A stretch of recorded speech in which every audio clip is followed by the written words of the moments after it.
Hello, all you gridiron fanatics out there. Glad you are with us on another edition of Gridiron Gab Pro Style, where we gab about all things on and off the pro football gridiron, from the scoops of the regular season to the scores in the postseason and the picks of the off season. Let's start gabbing.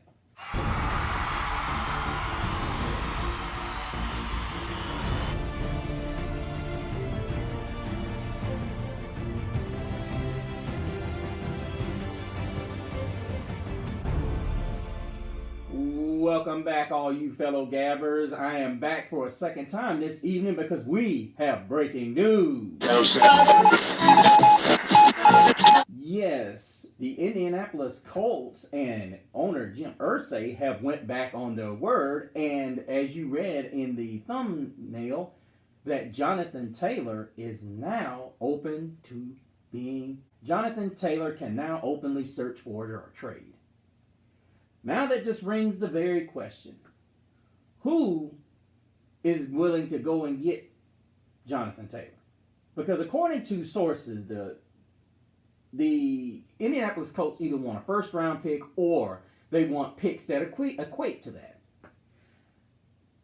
I don't know if they think they're going to get that. I mean, you don't even want to pay this guy.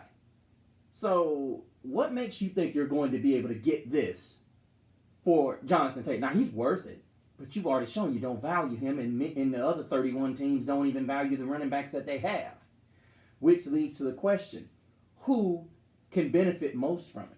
Now, we've seen two teams that would probably be struck off the list right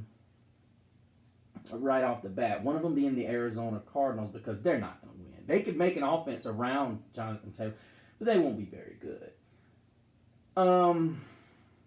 The Commanders are in here. I'm not really sold on them because Sam Howell, he's going to win the job, and I don't think he would be a good fit there. I still think there's some things that need to be done with Washington's offensive line.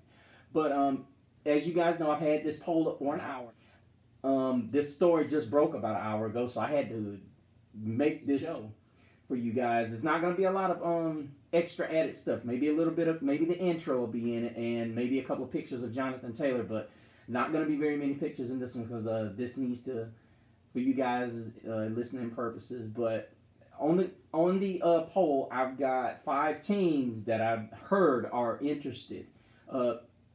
This is no way in any order, but or based on which teams can make the biggest moves, but obviously the Buffalo Bills and the Miami Dolphins would be on this list because they were rumored to be involved in the Dalvin Cook deal, which you guys know I did a show on Dalvin Cook when he first visited the Jets and initially signed with the Jets. But I felt like Miami was a better deal. To me, from what I've seen in preseason last week, the Dolphins are a running back away from being a contender. They look good passing the football, and I know a lot of people are going to say, "Well, they've got a running back by committee." That works fine, but you'd be so much better if you had a Johnathan Taylor. You don't have to pay this guy. All you need to do is convince Indianapolis that you're going to give them either 2 seconds and a third, and that's all they're going to get for him. You can't sit here and hold the guy hostage because here's the reality. He's not making any money, but at the same time, he can sit out. You're sitting there, you're basically saying, okay, well, he can miss money. He can miss money. Guys like this don't, when their principles are involved, they don't care. They don't care. And reality of it is, Indy, get what you can out of him. Yeah, you used the first round pick on him, but you handled this wrong, Irsay. You handled it wrong. I think Miami needs to get in on this. And then the other 3 teams that they threw in there were the Chicago Bears. I'm not real certain that the Bears have a share of running backs already, including the guy that I wished my Carolina Panthers would have re-signed in Deontay Foreman. And honestly, this is not something that makes me feel extremely warm and fuzzy on the inside, if you know what I mean.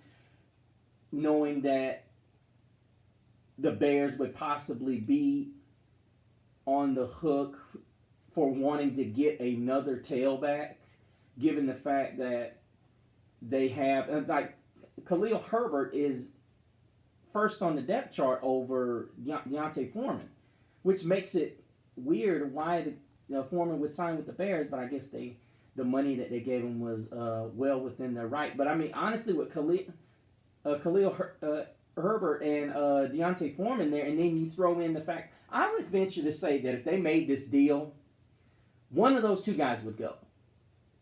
That's just my thought process. One of those two guys would go. And if I'm the Bears, I make this deal.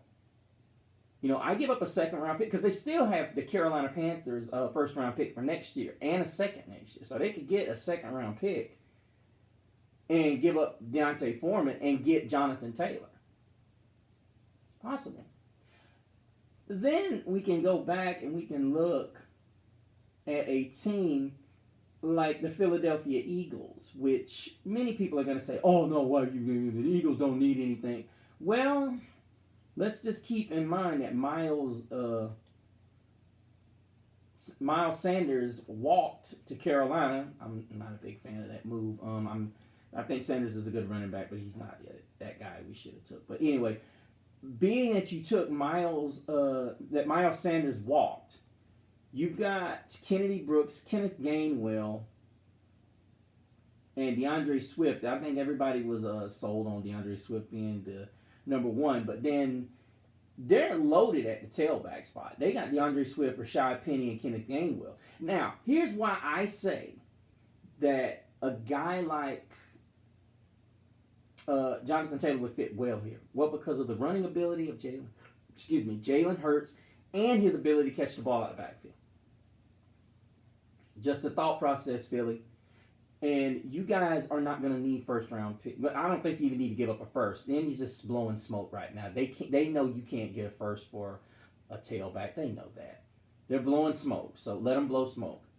But I think this would work. This would be a steal for Philadelphia. I mean, I'm not sold that Philly's going to win it at the NFC again, but this would almost guarantee it. You can mark it down. If Philly makes this move, and all you Philly fans that are watching us, you might better get on them.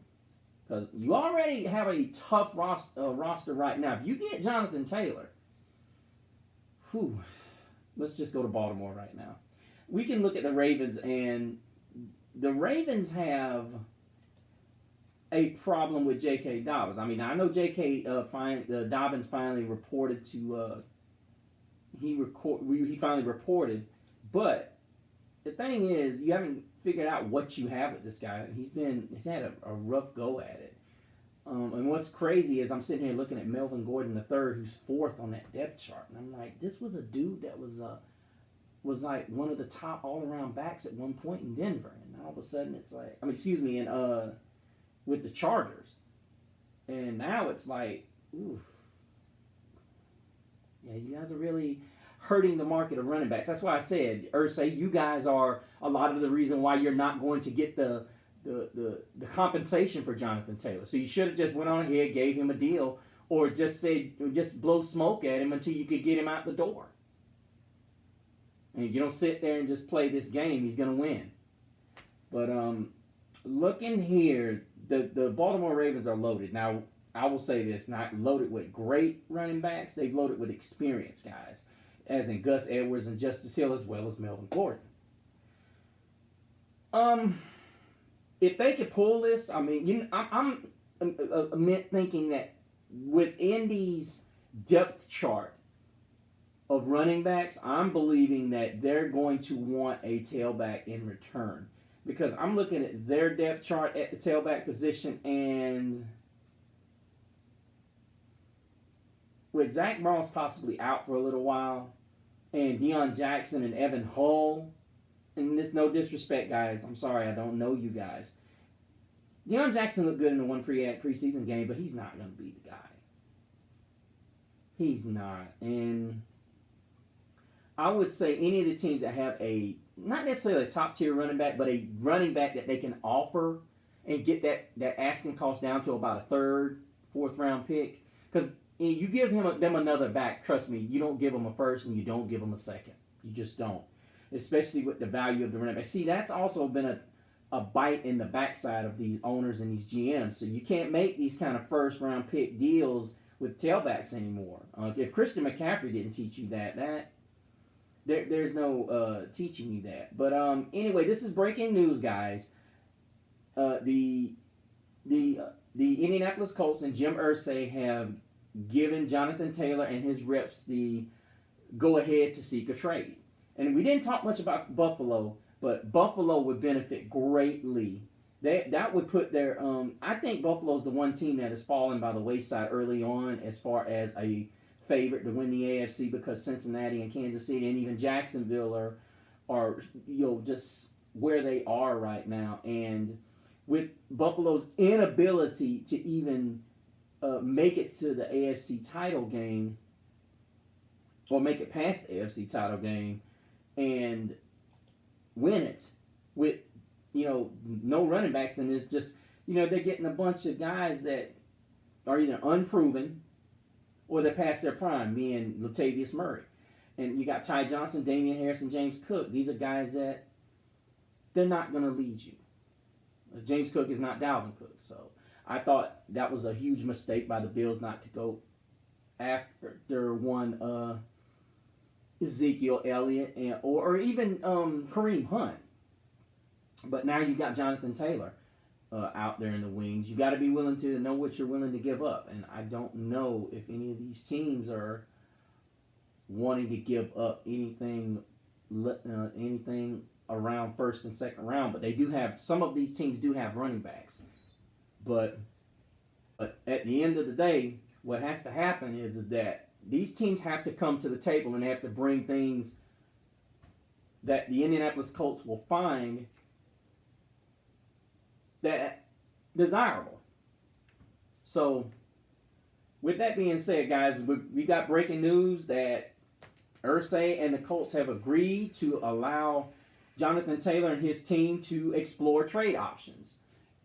And if you guys have any comments and whatnot, please leave them down there, and always go to the Facebook page and see what happenings we have going on. Also, go to my Instagram and check things out. But until the next time, same Gab platform, same Gab channel.